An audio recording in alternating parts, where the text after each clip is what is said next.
मैं हूँ कविश और ये है मेरी दुनिया। एक ठंडी रात थी। आसमान में तारे ऐसे चमक रहे थे जैसे किसी ने नीली चादर पर हीरे टांग दिए हों।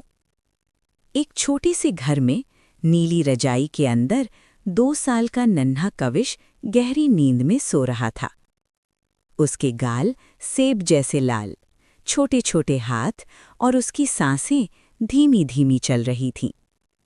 अचानक टिंग टिंग टिंग, कविश की खिड़की के बाहर हल्की सी घंटियों की आवाज आई।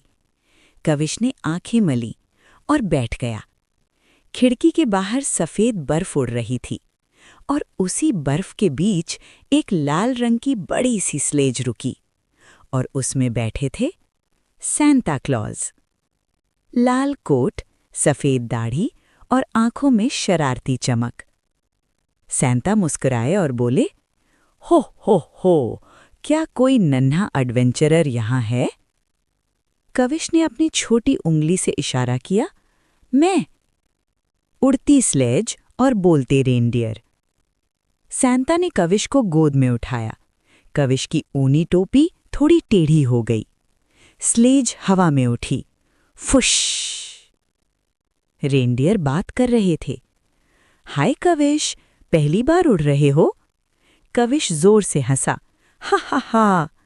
नीचे पूरी दुनिया खिलौनों जैसी दिख रही थी। जादुई बादलों की दुनिया। थोड़ी देर बाद स्लेज रंग बिरंगे बादलों पर उतरी। बादल मार्शमैलो जैसे थे। कविश ने उंगली लगाई, मुलायम।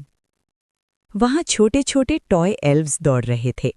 एक एल्फ बोला, सैंटा, खिलौनों की जादुई किताब खो गई है। सैंटा गंभीर हो गए। अगर किताब नहीं मिली तो क्रिसमस की खुशियां रुक जाएंगी। कविश बना सबसे छोटा हीरो। कविश ने अपनी छोटी सी टॉर्च उठाई जो असल में सितारा थी। वो रेंगता हुआ एक चमकती गुफा में गया। गुफा के अंदर रंग बिरंगे खिलौने धीरे धीरे रोशनी खो रहे थे। अचानक चुक! कविश ने किताब पकड़ ली। जैसे ही उसने किताब छुई, पूरी गुफा रोशनी से भर गई। खिलौने हंसने लगे, तारे नाचने लगे। सैंता की आंखों में आंसू आ गए। हो, तुम सबसे बहादुर बच्चे हो कविश। सैंता का खास तोहफा। सैंता ने कविश को एक छोटा सा घंटी वाला कंगन दिया। जब भी तुम अच्छा काम करोगे, ये घंटी खुशी से बजेगी। कविश ने ताली बजाई। याए! घर वापसी। स्लेज फिर से उड़ने लगी।